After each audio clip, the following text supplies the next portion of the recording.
Bonjour à tous, aujourd'hui on va décrypter deux sigles que tout le monde connaît dans les maisons de retraite, mais qui restent parfois un peu flous, le GMP et le PMP. En gros, ce sont eux qui tiennent les cordons de la bourse, qui décident des moyens qu'on aura pour s'occuper des résidents. Alors c'est super important de bien comprendre de quoi il s'agit. En fait, tout repose sur une sorte de balance. D'un côté du plateau, on met le niveau de dépendance des résidents, leur perte d'autonomie, et de l'autre côté, on met leurs besoins en soins médicaux. Le financement de l'établissement, c'est le résultat de cet équilibre. C'est cette balance qui va tout déterminer. Justement, pour mesurer ce qu'il y a sur chaque plateau de la balance, on a deux indicateurs. C'est là qu'interviennent nos fameux GMP et PMP. Le GMP, c'est pour la dépendance, le PMP, c'est pour les soins. Ce sont eux qui vont transformer tout ça en chiffres. Et la règle du jeu, elle est assez simple à comprendre. Plus ces chiffres, le GMP et le PMP, sont hauts, plus l'établissement reçoit de moyens.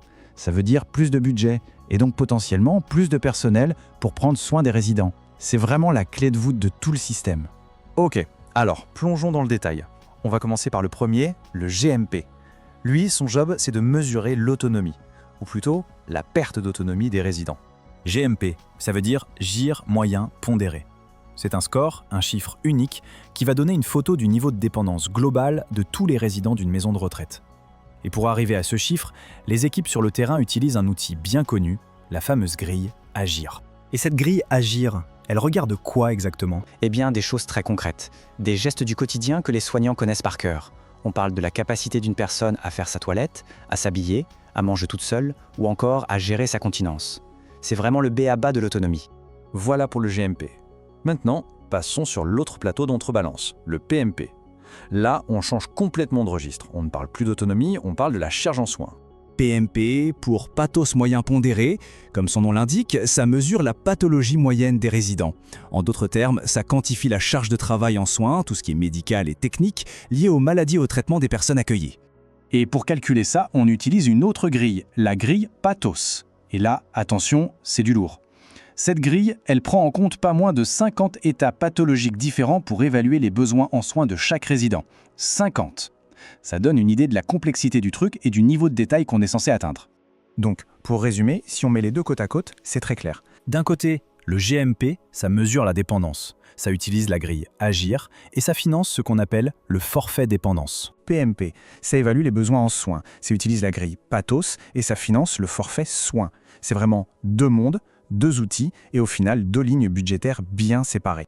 Bon, tout ça, c'est la théorie. C'est comme ça que le système est censé fonctionner. Mais sur le terrain, au quotidien, les choses sont souvent un peu plus compliquées. Voyons un peu les défis, les vrais problèmes que ça pose aux équipes et aux médecins co.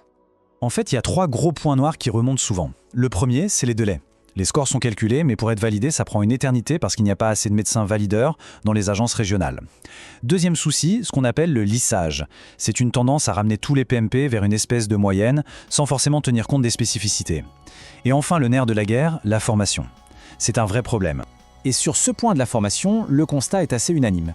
Beaucoup de médecins cols le disent, une seule journée pour maîtriser la grille Pathos, c'est juste impossible. C'est beaucoup trop court. Et la conséquence, elle est directe et grave. On se retrouve avec une sous-évaluation quasi systématique. On cote moins que la vérité et donc on reçoit moins de moyens que ce dont on aurait vraiment besoin. Justement, pour avoir un point de repère, c'est intéressant de regarder où on en est au niveau national. Jetons un œil aux chiffres de 2023. Alors, ces chiffres, ils sont basés sur une grosse étude de plus de 1300 maisons de retraite. En 2023, le GMP moyen national était de 751 et le PMP moyen, lui, était de 240. Voilà, ça, ce sont les benchmarks, les valeurs de référence avec lesquelles on peut se comparer aujourd'hui. Et là, forcément, la question qui vient à l'esprit, c'est « et nous ?» Notre établissement, il est où par rapport à ça? Est-ce qu'on est au-dessus de ces moyennes ou bien en dessous? C'est une super question à se poser en équipe pour voir si nos propres évaluations sont bien calibrées. Parce qu'au final, c'est ça qui compte. Ces chiffres, le GMP et le PMP, c'est pas juste des trucs administratifs pour faire joli dans un dossier. Non, derrière ces chiffres, il y a nos ressources de tous les jours. C'est ça qui va déterminer le nombre de soignants par étage, le matériel qu'on aura à disposition et surtout le temps précieux qu'on peut passer avec chaque résident. Et on va finir là-dessus avec une question qui est un peu au cœur de tout ça.